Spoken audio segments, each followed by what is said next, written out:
Welcome to Houston Real Estate Radio. I'm your host, Shanna Register, and every week we bring you news and information you can use on your next real estate transaction. If you've got a question, you can call us here at the studio at 844-788-9444 and call in your questions.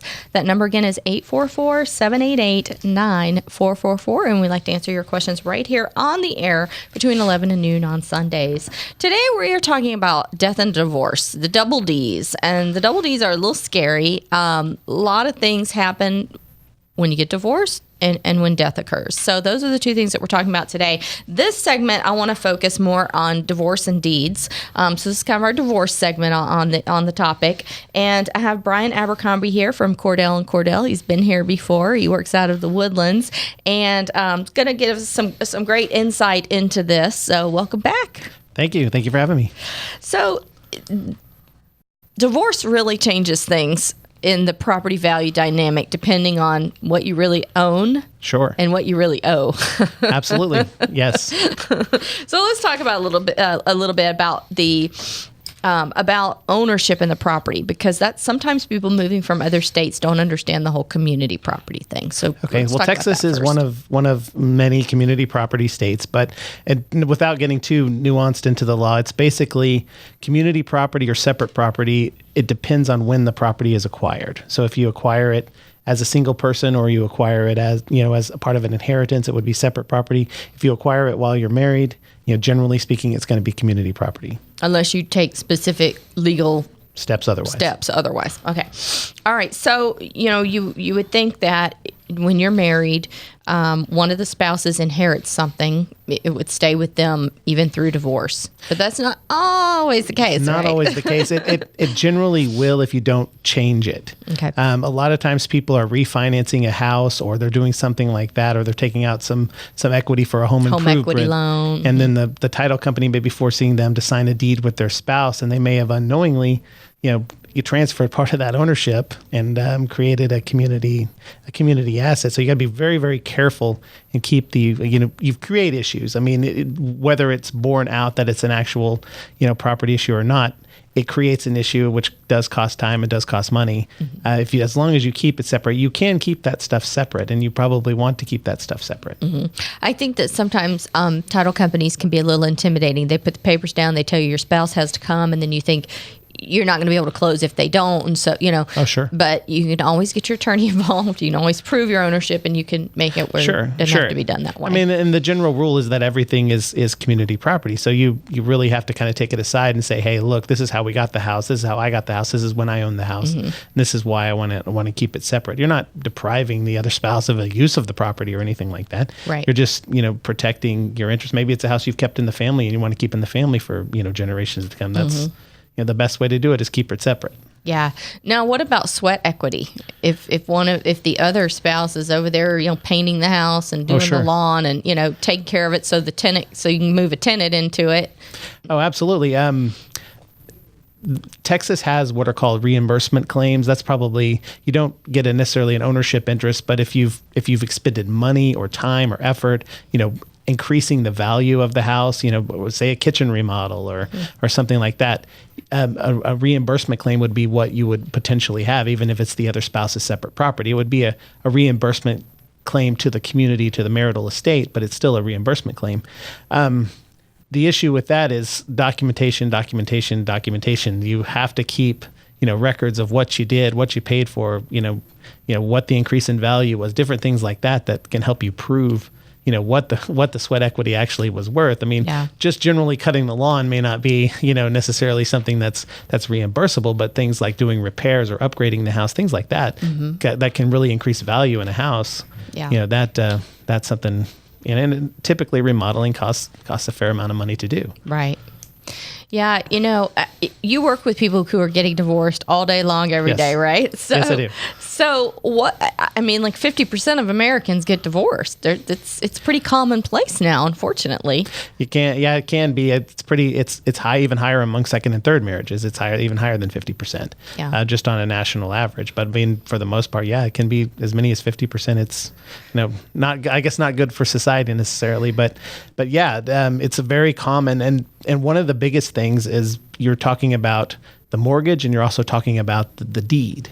So the deed is actually who owns the house, and that's something that's typically decided in a divorce case or through a negotiation. But a lot of times people forget about, hey, there's that mortgage sitting out there, and something has to be done about that mortgage, and you don't want to sign away your rights to a house if you're still on the hook for the liability. Right.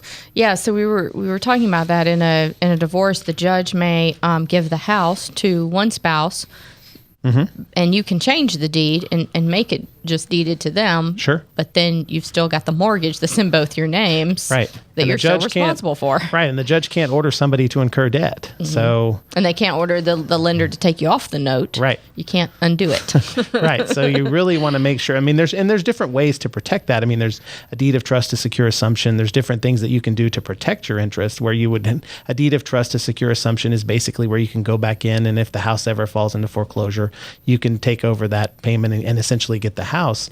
But you have to know to do that. If you're just signing a deed over to the house and signing it over to the spouse, you're not going to have those protections. So, what's the best advice you could give to a young couple getting married? What would you tell them?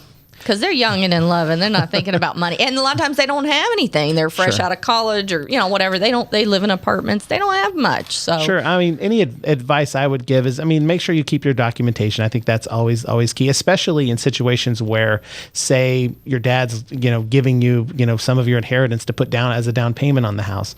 Oftentimes people aren't keeping adequate documentation to show because you can use, just as you can inherit a separate property house, you could get money from from your great aunt or wherever to put the down payment down on a house, and that's the equity that reduces the equity because then there's a separate property claim in there. So you want to keep the documentation, especially if you're getting money or gifts from family to help purchase that first home. You're gonna want to keep the records of that. And it was interesting. We were talking about, even though you keep the records, if you get locked out of the house or you can't enter the premise, you might lose those documents, even though you've been keeping them for 20 years. Many things have gotten up and walked out of the house on their own. So you have to be very, very careful about, where you keep stuff, where you store stuff. And, you don't want to be a pack rat, but at the same time, you want to keep what is most important. Yeah. And it's mainly things that can show ownership, can show money that you've invested, that sort of thing. Those are the critical pieces. But for younger couples, you're not going to have anything, and you're typically going to have very little when you buy the house in terms of equity and things like that. But keep in mind that equity increases over time as you make your mortgage payments and things like that.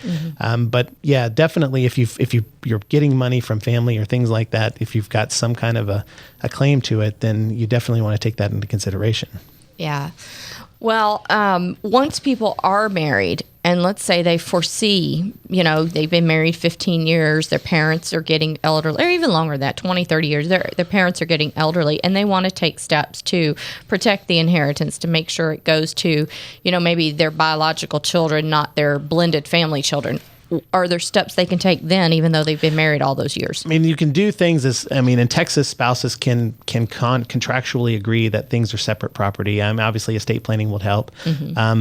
As long as you keep it separated and you don't do things like incur joint debt on where you have to change deeds and things like that. The important thing is if you own like a piece of real property, then you keep the deed separate, and that's the most important thing.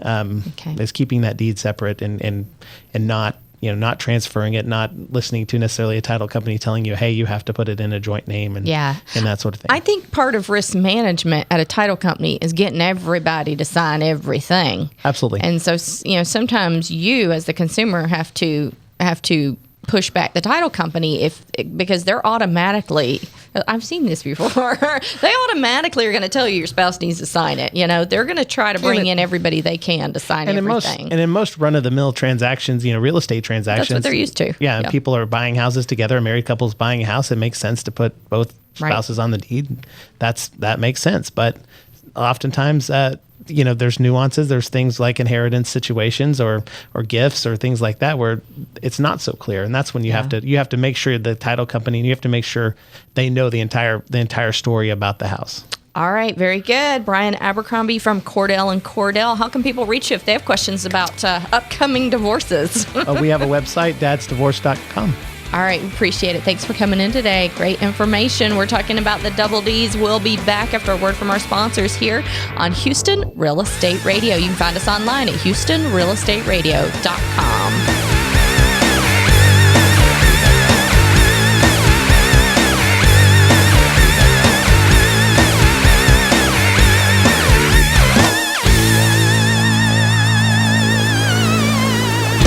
RREA Media has an exciting new product available to companies and organizations who are teaching classes and want to offer those classes online.